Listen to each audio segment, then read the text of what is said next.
but he's so shy. Hey folks, this is Mark Smith, quoting a little from the Pointer Sisters. And he's so shy as he makes his way through the hometown, that being Groton, Massachusetts.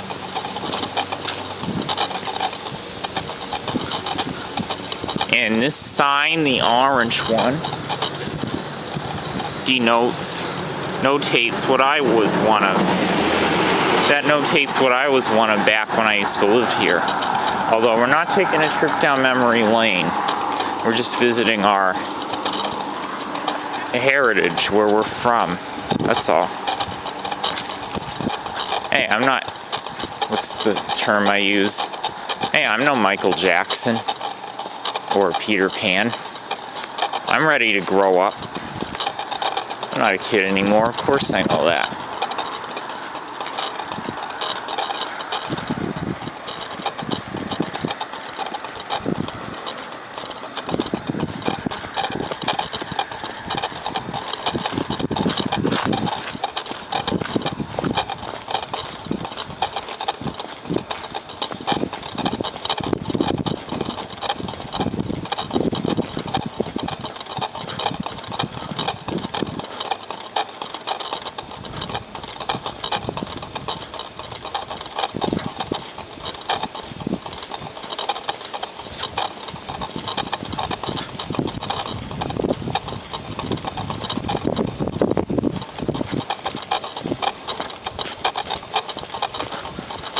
So there's a popular topic here.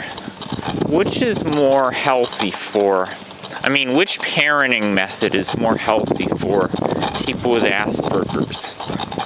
Parents who constantly catch various oddities or characteristic traits of their son or daughter's disorder in a way to help them fit in more, like, say, catching one's nasally voice early, or catching their strange and bizarre traits early to make them more, normalize them. This is known as early intervention or interventionalistic strategies. Being an interventionalist. Which works better? Ones who always do that, or ones who just let their children be who they are, although which might subject them to teasing and bullying. My parents were nice. They let me be who I was. And I would always talk like Steve Urkel. No one would really mention anything. I'd kind of have an odd posture. That thing that's known, I guess it's called core strength, I've been told. Where it's kind of almost like if somebody kind of leans forward and places their fist under their chin, and they end up kind of tilting their head a little bit upward, perhaps at a slant. I kind of would sit that way a lot. And I recall, I think people would sometimes do brief imitations of how the weird things I would do, like that posture I would always do, or kind of like, oh, really? To copy how I talked. But it would never click for me that they were trying to drive home all the different things I was doing, and it still wasn't clicking. But what I'm wondering is, do you think the interventionalistic approach, interventionalists, would do a better job, or do you think it's better to just let people, don't interrupt people? That's a good question. Well, at first, I never really gave much thought to it, but then after a while I thought, I kind of got a little bit, what's the word? I got kind of,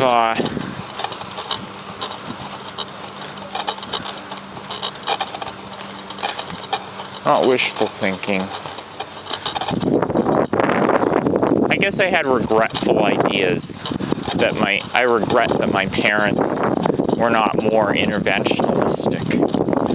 Not capturing things I was doing and trying to fix them and stuff. But I almost thought the more parents try to help you correct things you do wrong, the better people they are. So like, oh, parents who could have caught the nasally voice better would be better people. That can come off as very offensive. So you can imagine how much trouble, how much friction there was over the past year or so. This whole year, this is, I think, July 31st, 2011. Over the past half a year or so, I've been, this is a video.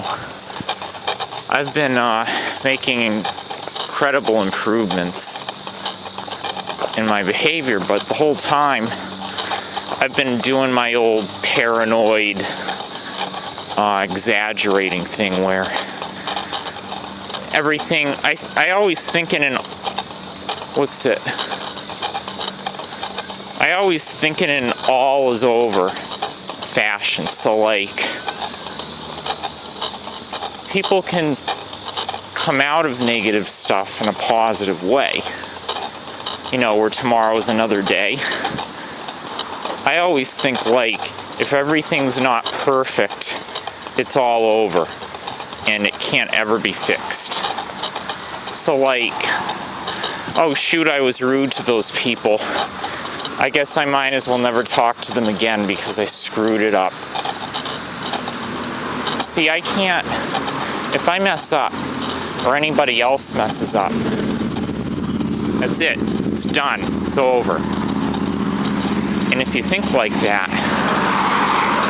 you're gonna drive yourself crazy. I know, I've been there.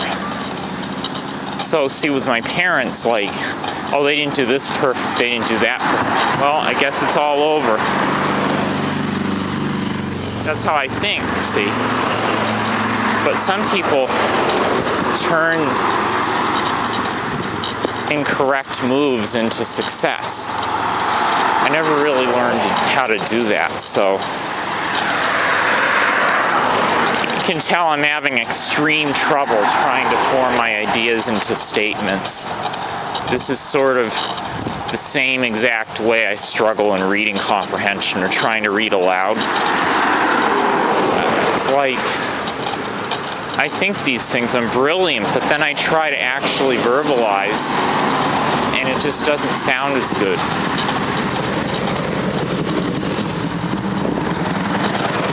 Basically, I fear that, see, I'll accuse my parents of, oh, you didn't catch this, you didn't catch that.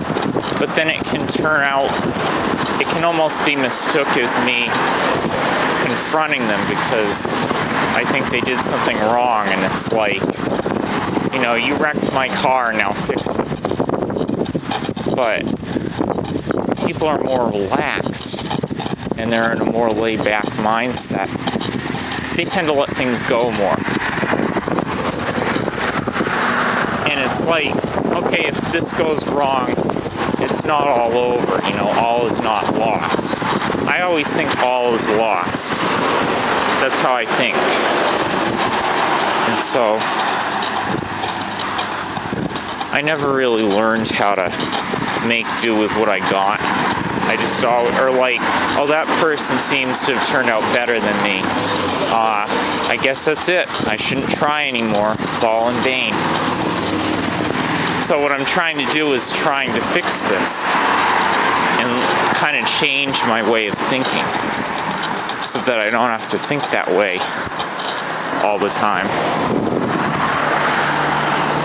I'm smelling some sort of smoky barbecue. So I love my parents. I always did the whole time. What happens is I see people I believe ended up better than me. Or say other people with Asperger's who have gotten a better grip on their social skills. And I go, maybe they got earlier intervention. And I start going, well, maybe someone did this more with them. Maybe someone did that more. And then it gets to looking like I'm being insulting. But really, I'm driving myself crazy over jealousy and envy. And then it's just this vicious cycle where I'm busy grieving, basically. It's like I'm filled with grief and regret, and everybody else around me mistakes my grief and regret feelings as I don't express my feelings well, so then they'll mistake my feelings for like disrespect, like I don't respect my parents or something. And it's